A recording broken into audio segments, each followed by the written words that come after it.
예, 안녕하십니까. 청년의 뉴스룸입니다. 예, 오늘은 우리가 바라는 대한민국 그 10번째이자 마지막 이야기인 노블리스 오블리제가 있는 사회에 대해서 김용신 박사님을 모시고 이야기 나누겠습니다. 박사님 안녕하십니까? 네.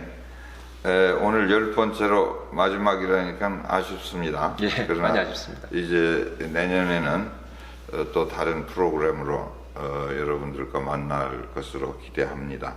마지막으로 이 주제를 택한 이유는 사회에 일련의 그 명예를 가진 분들이 그에 합당한 도덕적 책무를 지는 그런 현상이 우리 사회에 활성화됐으면 합니다. 특히 요즘은 그 빈부격차가 엄청나게 심해졌습니다. 그래서 경제적으로 조금 여유 있는 분들이 그보다 못한 분들에 대한 배려, 또 정치적으로 조금 권력을 가진 사람들이 그렇지 않은 사람들에 대한 배려, 또 사회적으로 명예를 좀 가진 분들이 또 그렇지 않은 사람들에 대한 배려, 이런 것들이 좀 있었으면 좋겠습니다. 자유민주주의 체제에서 자기 성공이 내가 능력이 있으니까 성공한 거 아니냐. 예.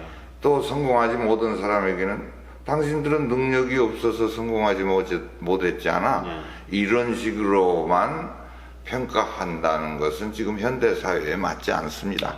거기에 대한 설명을 하려면 출발을 어떻게 했느냐부터 매우 깁니다. 그래서 심지어 요즘 금수저, 흑수저라는 이야기도 나오는 거죠.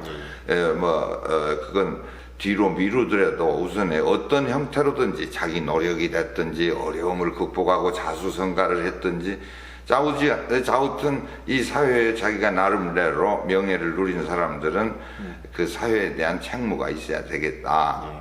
그것이 특히 요즘 빈부격차가 엄청나게 이루어지고 있는 우리 사회에 그 보다 화합적 분위기를, 그리고 돈 있는 사람을 미워하지 않고 권력 가진 사람을 미워하지 않는 그런 좀 좋은 사회가 되지 않을까, 이런 생각입니다. 근데 특히나 이 한국 사회에서 이 노블리스 오블리제만큼은 다른 것들은 참 저희 사회가, 저희 나라가 상당히 그 서구화를 네. 그 동경하는데 예. 유독 이 의무를 지는 부분에 있어서는 저희 사회가 상당히 미흡한 부분이 좀 있는 것 같습니다.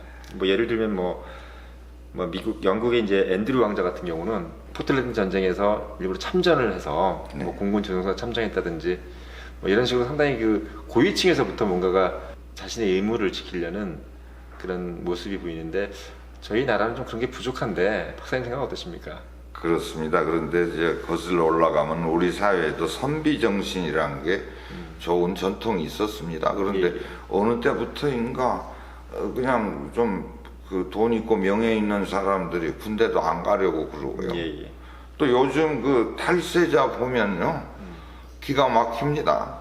너무나 돈이 많은데도 세금 내지 않으려고 하고 오히려 자기들이 우리 사회에서 어떤 의미로든지 성공을 했으면 거기에 대한 좀 보답적 차원이라도 있어야 될 텐데 그런 게 전혀 없으니까 일반 서민들이 돈 있는 자, 권력 있는 자들에 대한 신뢰를 더 안 하게 되니까 그게 악순환이 거듭해가지고 모든 사회적 개혁이 제대로 이루어지지 않습니다.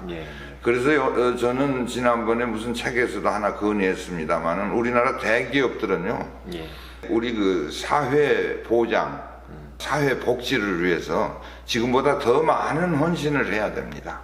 기부금을 내놔야 됩니다. 그 아시다시피 지금 우리나라 총 국민 생산량의 50%가 넘는 거를 4대 기업인가 5대 기업인가가 한다고 그럽니다. 물론 그것이 국민 1인당 소득의 비율로 뭐 꼭 산술적으로 계산할 건 아닙니다만은 그럼에도 불구하고 대기업들이 거둬들이는 매출액은 엄청나게 생각보다 높습니다. 그러면 그 사람들이 지금 가장 우리 사회가 필요한 사회복지 기금, 그런 것에 좀 헌신적으로 일해야 된다고 생각합니다. 그것은 어떤 의미가 있냐면요, 그분들이 그 광고비로 1년에 엄청난 돈을 씁니다. 그러나 그걸 사회 광고비의 일부라도 사회 복지를 위해서 쓰면요, 국민들로부터 요즘 유행이 좋은 기업, 뭐 좋은 식당, 착한 기업 그런 거 나오죠. 예. 착한 기업으로 이미지를 얻으면 오히려 매출이 더 일어납니다.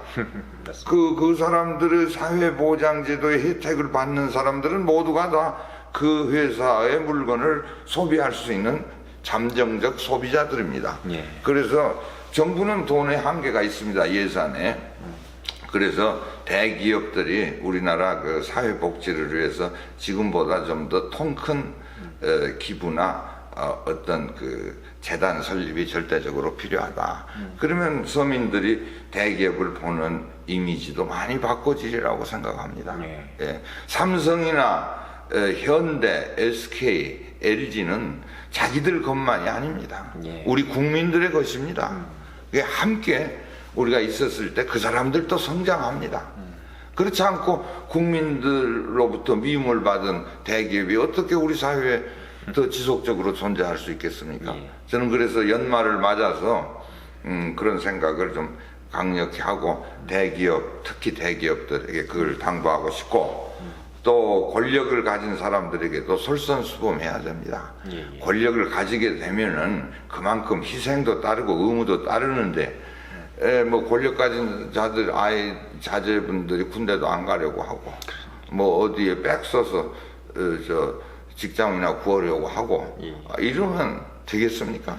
이거 참 한심한 일입니다. 그래서 빨리 우리 사회에 그런 것들이 좀 바꿔지기를 기대합니다.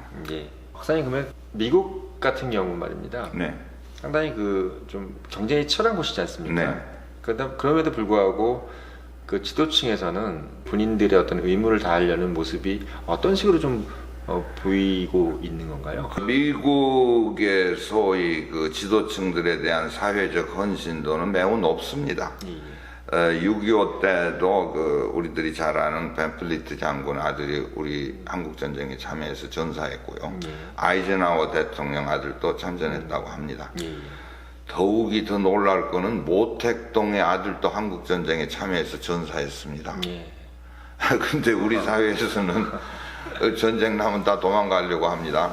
고위층 자제분들 다 그런 건 아니지만 일부 참 안타깝습니다. 그리고 경제적으로는 우리가 잘 알다시피 뉴욕 맨하탄에 있는 록펠러 센터에다가 그 거대한 그 도시 공원을 만들었는데, 그것 때문에 지금 뉴욕이 그 환경적 위협을 극복하고 아름다운 세계적인 도시로 성장할 수 있습니다.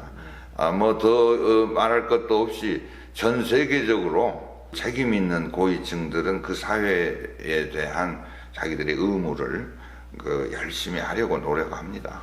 그래서 우리 사회에도 이제 점점 그런 분위기가 불 것으로 기대합니다만은, 내년부터는 우리 사회가 그 계층의 갈등을 없애고 서로 도와가면서 정말 그 희망찬 대한민국의 미래를 그 향한 첫걸음이 됐으면 좋겠습니다. 네, 박사님 좋은 말씀 감사드리고요. 지금까지 10번째 강의까지 이어주신 박사님께 다시 한번 감사드리겠습니다. 예, 감사합니다. 그리고 마지막으로 그 박사님께서 이제 신년에 새로 진행하실 강의에 대해서 잠깐만 말씀해 주시죠. 예, 아시다시피 저는 전공이 정신분석적 사회정치 이론입니다.